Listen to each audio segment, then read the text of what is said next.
Sejam todos bem-vindos para a nossa sexta aula do Pré-ENEM Legal. Eu sou o professor Hélio, sou professor de Física e hoje nós vamos dar continuidade à nossa revisão do conteúdo para o Enem, que está se aproximando rapidamente.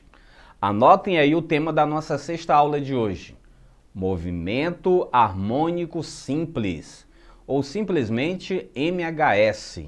Então esse vai ser um conteúdo que nós vamos estudar na nossa sexta aula de hoje.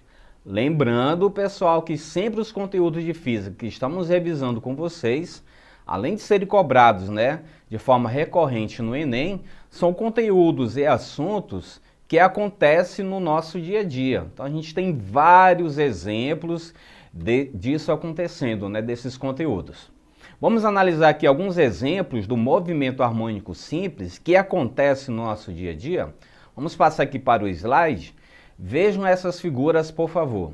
Nós temos aqui três situações que acontecem no nosso dia a dia, Uma brincadeira ali de balanço, um relógio, ali com um pêndulo, uma pessoa tocando um instrumento musical ali, um violão. Olhando para essas três gravuras aí, vocês conseguem identificar o que há de comum nesses três exemplos? Bem, se você respondeu que há sempre um movimento que está se repetindo, você acertou. No balanço a gente vê que o movimento de ida e volta vai se repetir várias vezes, não é verdade? O pêndulo do relógio também é a mesma coisa, Ele vai fazer aquele movimento para a esquerda e para a direita também, sem parar. E no caso ali do violão a mesma coisa, A pessoa tocando ali as cordas do violão, vai acontecer movimentos também que vão se repetir.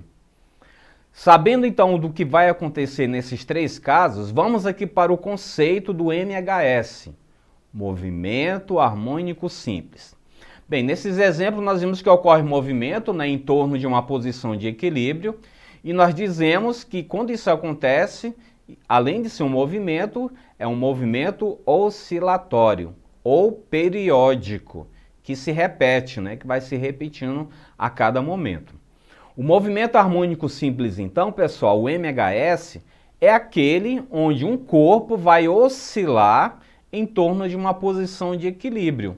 E isso vai acontecer por causa de uma força, que nós chamamos de força restauradora, e cuja natureza pode ser elástica, gravitacional, elétrica, entre outros. No movimento harmônico simples, então, no MHS, não vai haver forças dissipativas, como as forças de atrito e a força de arrasto. Por isso que a energia mecânica total do sistema vai ser conservada. Lembrando daquele conceito que nós vimos, da quantidade de movimento na quinta aula dos sistemas que têm energia conservada. É o que vai acontecer no nosso MHS, movimento harmônico simples, então. Na análise, então, que a gente pode fazer desses tipos de oscilações, que são oscilações mecânicas, a gente precisa considerar aqui dois conceitos fundamentais. Primeiro, uma força restauradora vai sempre agir no corpo, levando ele para a posição de equilíbrio, certo? Primeiro conceito, uma força restauradora vai agir sempre para levar o corpo de volta à posição de equilíbrio. E o segundo conceito, para a gente analisar o MHS, é a inércia. A inércia, que é a tendência dos corpos em movimento se manterem em movimento. Por isso, a força vai ser sempre orientada para a posição de equilíbrio. E nós vamos chamar essa força de força restauradora, porque ela vai atuar de modo a garantir a continuação das oscilações, sempre contrário ao movimento. Por isso que nós temos a seguinte equação matemática, F igual a menos K vezes X. O sinal de menos ali indica justamente isso, que a força, vai agir contrário ali à posição de movimento dele. Por isso que nós colocamos o sinal negativo, menos K vezes X. Lembrando, né, que essa equação, né, a gente já analisou ela nas leis de Newton, estamos agora relacionando com o nosso MHS, ok? Então não esqueça dessa relação para podermos resolver as questões de MHS. Outro conceito que nós precisamos entender são as características que vai acontecer no MHS. Essas características são fundamentais para nós entendermos os conceitos, entendermos as questões e vai nos auxiliar também no conteúdo bem próximo, no conteúdo futuro, que nós vamos considerar sobre ondas. Então essas características são fundamentais também. Vamos lá para a primeira? Amplitude. A amplitude nós vamos representar pela letra A, tá? Vai corresponder à distância entre a posição de equilíbrio e a posição ocupada quando ele se afastar do corpo. Então, não esqueça desse primeiro conceito, amplitude do MHS. O segundo, oscilação. No MHS, uma oscilação vai corresponder justamente ao movimento de ida e volta, como no balanço, né? As crianças brincando no balanço, e vai ser descrito por um corpo em torno da posição de equilíbrio. E o terceiro conceito, que é o período. Vocês vão representar pela letra T maiúscula, e o período vai ser justamente o intervalo de tempo em que o evento de oscilação vai se completar. E temos uma equação matemática bem simples para calcularmos o período. T é igual a 1 sobre F, onde o F é frequência, ok? T é período e o F é frequência. Então, quando a gente utiliza essa equação, nós vamos achar o período, então, do MHS. E a unidade do período no Sistema Internacional de Unidades, não esqueçam, é segundo, mas você pode usar qualquer outra unidade também. Então, vimos aqui três características importantes do MHS: amplitude, oscilação e período. Vamos aqui para um quarto, que é justamente a frequência, né, que estava ali na fórmula do período. A frequência é o número de oscilações por um corpo por unidade de tempo. E a equação matemática você pode relacionar com o período também. Nós vamos ali inverter, ó. F é igual a 1 sobre T. No período nós tínhamos T é igual a 1 sobre F. Agora é só inverter. As grandezas físicas, então, do período e frequência, elas são relacionadas dessa forma, certo? Então não esqueça. Frequência é igual a 1 sobre T de período. No SI, vocês vão colocar a unidade para a frequência de Hertz. Vocês vão representar por Hz, tá certo? A frequência de um Hz, então, um Hertz, significa o movimento que vai se repetir uma vez por segundo. Essa é a definição, então, de frequência. Dentro do MHS, pessoal, nós vamos ter agora a dinâmica, né? O movimento do MHS. O movimento vai ser oscilatório ou vibratório quando ele acontecer com várias vezes, em vários sentidos, certo? Porém, ele vai manter a mesma trajetória para os dois sentidos. Então, vai ocorrer alternâncias no sentido, mas a trajetória vai permanecer para os dois sentidos. Vamos entender essa dinâmica, então, do MHS? Vamos lá. Nós temos aqui alguns pontos para a gente poder entender essa dinâmica. Primeiro, é quando ele vai para um lado e para o outro, né? Então, a gente precisa definir que um lado vai ser negativo e o outro lado vai ser positivo. Por definição, nós colocamos aqui a extremidade esquerda negativa. Vamos chamar de menos x. Qual é a definição aqui nesse primeiro ponto? Que a velocidade do corpo é nula. Não esqueça, anotem aí, ó. Velocidade do corpo é nula. A elongação é máxima e a aceleração é máxima, ok? O que nós vamos ter então? Que o módulo da força restauradora vai ser máximo nesse ponto. Se pegarmos agora a posição central, que vamos chamar de O, a velocidade agora no ponto O vai ser máxima no ponto de equilíbrio. Notem agora a diferença. Elongação vai ser nula e a aceleração nula e a força restauradora também é nula. Então vai ser o contrário do que nós vimos ali na extremidade esquerda, certo? Então mudou. Lá na extremidade esquerda nós tínhamos velocidade, elongação e aceleração ali. a velocidade era nula, a elongação máxima e a aceleração máxima. No ponto central vai inverter, ok? Agora vamos passar para outra extremidade do movimento, que nós vamos chamar de mais x. Nesse ponto, pessoal, ele vai ser igual ao menos x, vai apresentar as mesmas características, ok? Ó, a velocidade vai ser nula, a elongação vai ser máxima, a aceleração e a força restauradora também vão ser máximas, em módulo, certo? Só o que vai mudar ali é no ponto central, na posição central O, que vai ser invertido com respeito às definições do ponto menos x e mais x. Para nós entendermos essas equações do MHS, essa dinâmica, nós temos aqui a gravura. Notem aí a gravura que nós temos aí um raio, né, de um movimento de um pêndulo, tá certo? Nós temos aqui as extremidades que ele vai passar, os pontos que ele vai passar. Ali na gravura nós temos os pontos, as duas extremidades, ó, x igual a menos a e x é igual a. Lembra das extremidades do conceito? E no meio nós temos o ponto de equilíbrio, o O. Então, pela definição que nós vimos, que acabamos de ver, no ponto x igual a menos a elongação vai ser máxima. E no x igual a A, também vai ser máxima. Nós vamos ter ali força restauradora, tá certo? A velocidade vai ser nula e no ponto médio vai ser invertido em relação a essas duas extremidades.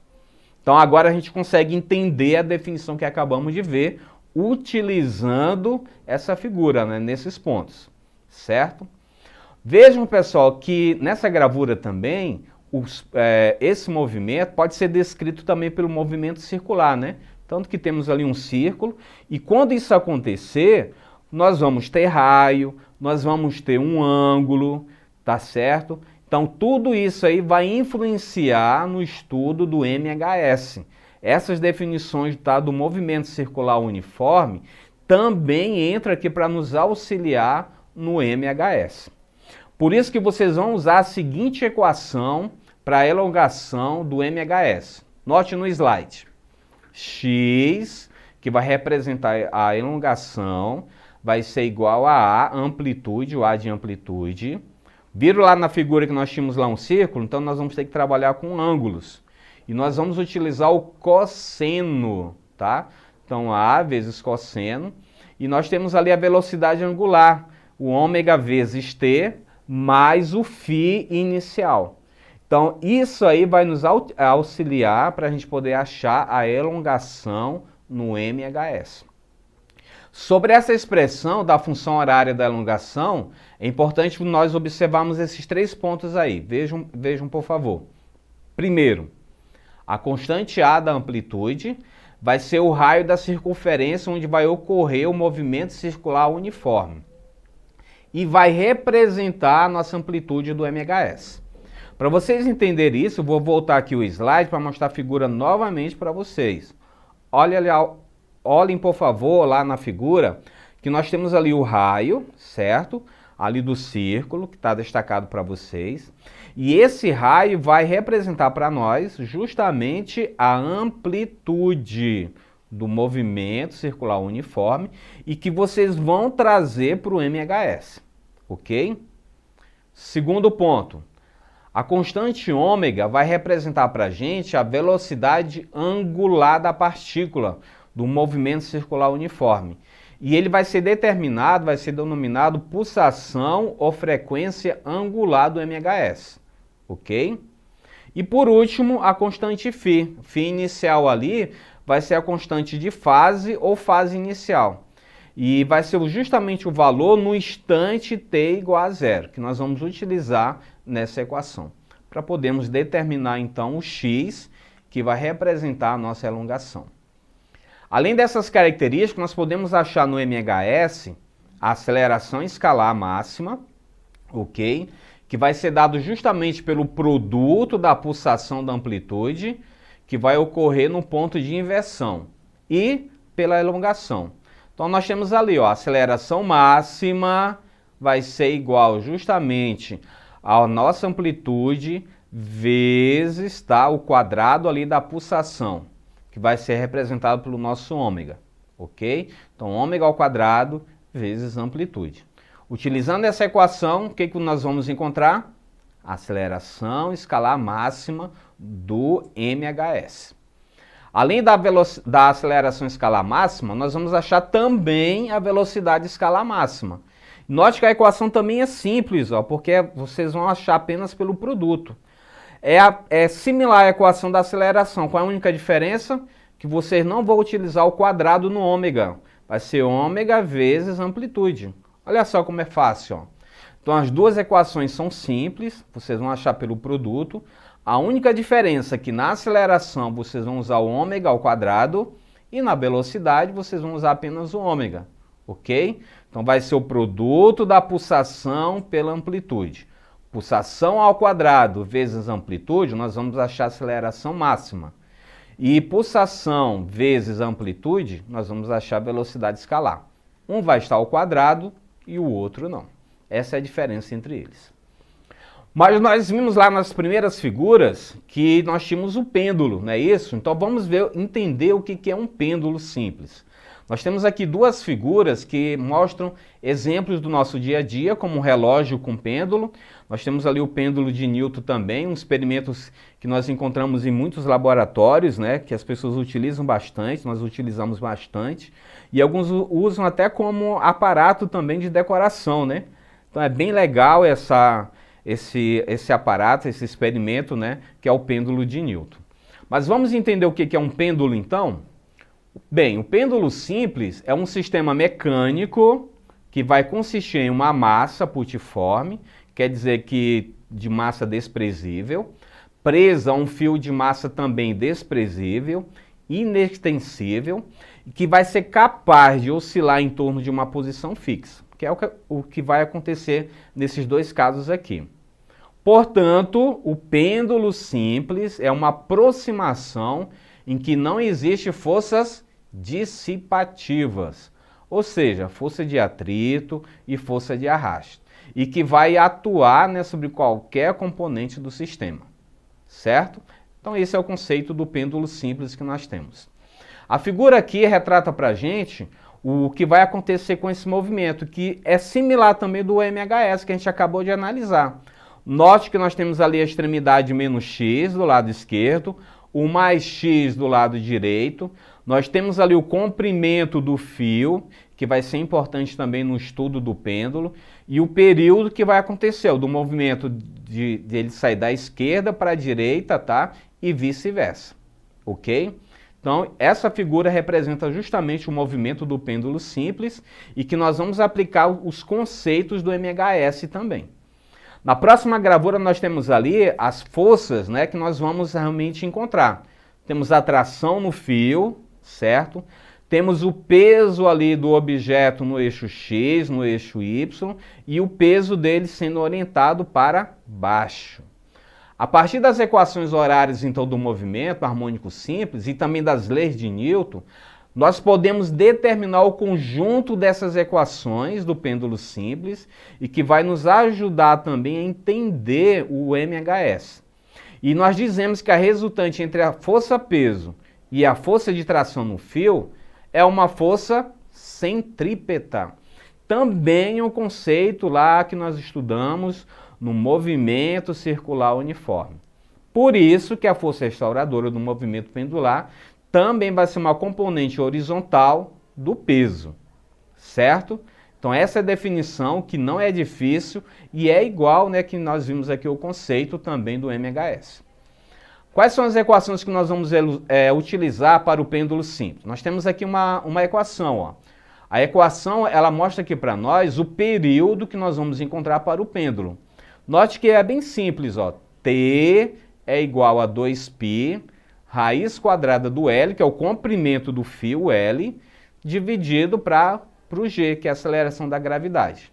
Então nós só precisamos aqui do L, o comprimento do fio, e o G, que é a aceleração da gravidade, certo? E nós vamos achar então o nosso T, o período, para o pêndulo simples então. Vamos lá para a revisão então das questões do Enem, vamos exercitar então um pouco. Vamos aqui para a primeira questão do Enem de 2021. Olha só essa questão. As notas musicais, assim como a grande maioria dos sons encontrados na natureza, são complexas e formadas pela superposição de várias ondas senoidais. A figura apresenta 3 componentes harmônicas e a composição resultante construídas na mesma escala para um instrumento sonoro. Essa composição carrega uma assinatura sônica ou timbre do corpo que a produz. Notem a pergunta: essas componentes harmônicas apresentam iguais? Então ele quer saber quais são as características que vão ser iguais para esses 3 casos. Vai ser amplitude, velocidade, frequência, tá certo? Comprimento de onda. Então note que algumas características que nós vimos os conceitos, né? Vimos conceito de amplitude, vimos conceito de frequência, já sabemos o que é velocidade, tá certo? Agora vamos relacionar esses conceitos para encontrarmos então a resposta. Vamos aqui para a resolução então? Então está aqui a figura, tá? Vamos entender aqui essa figura. Nós temos o componente harmônico A, note ali como é que está a onda. Componente harmônico B, o seu comprimento de onda já está diferente em relação ao A, e o C também está diferente em relação ao B e o A. Então nós temos ali os 3 componentes, tá certo? E lá embaixo nós temos a resultante dessas componentes, né?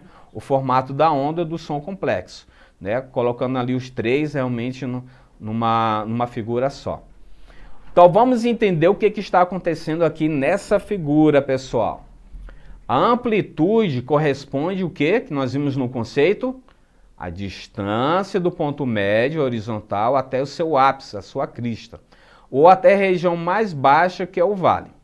Então, se nós analisarmos ali, né, nos 3 casos, nós vamos analisar que essas 3 figuras, verifica-se que elas têm a mesma amplitude, que é a altura, tá, da crista da onda em relação ali ao seu ponto médio. E se nós analisarmos o vale, que é o ponto mais baixo, também vai apresentar a mesma amplitude, ok?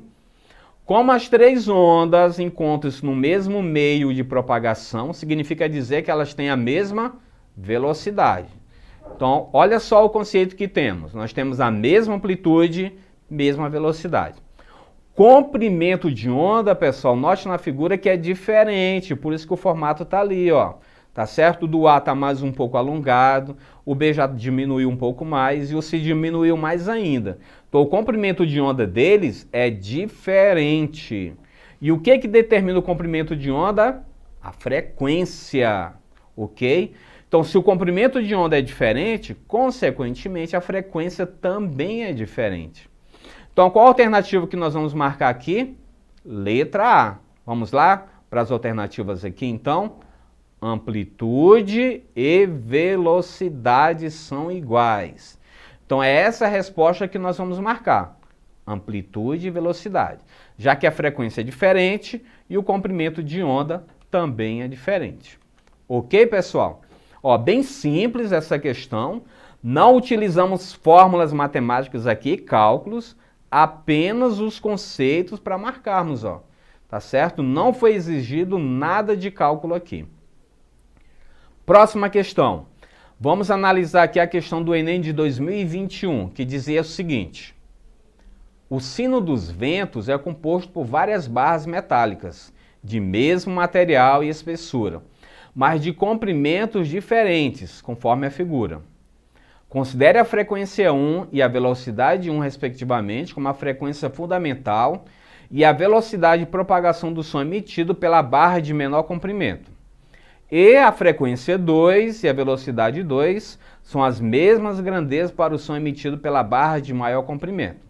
Então nós temos ali a figura, né? Temos ali barras, tá certo? Nesse sino dos ventos.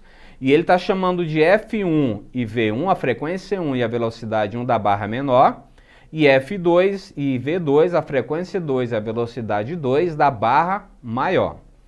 Vamos analisar a pergunta? As relações entre as frequências fundamentais e entre as velocidades de propagação são respectivamente iguais a quais? Então ele quer saber a frequência, se é maior ou menor em relação a eles, tá? O F1 em relação a F2. E ele quer saber a velocidade, se é maior ou menor ou igual entre V1 e V2. Como é que a gente vai resolver essa questão, pessoal? Então nós precisamos analisar apenas os conceitos. Não precisamos de cálculo mais uma vez. Então vamos lá aqui para a resolução. No sino dos ventos, a barra de menor comprimento produz o som fundamental, mais agudo. Isto é, maior frequência. O som, quanto mais agudo, maior frequência ele vai ter. Consequentemente, nós já sabemos que a frequência 1 é maior que a frequência 2. Ok? Segundo, independente da frequência, pessoal, todos os sons se propagam no ar. E a gente sabe que no ar a velocidade do som é de quanto? 340 metros por segundo.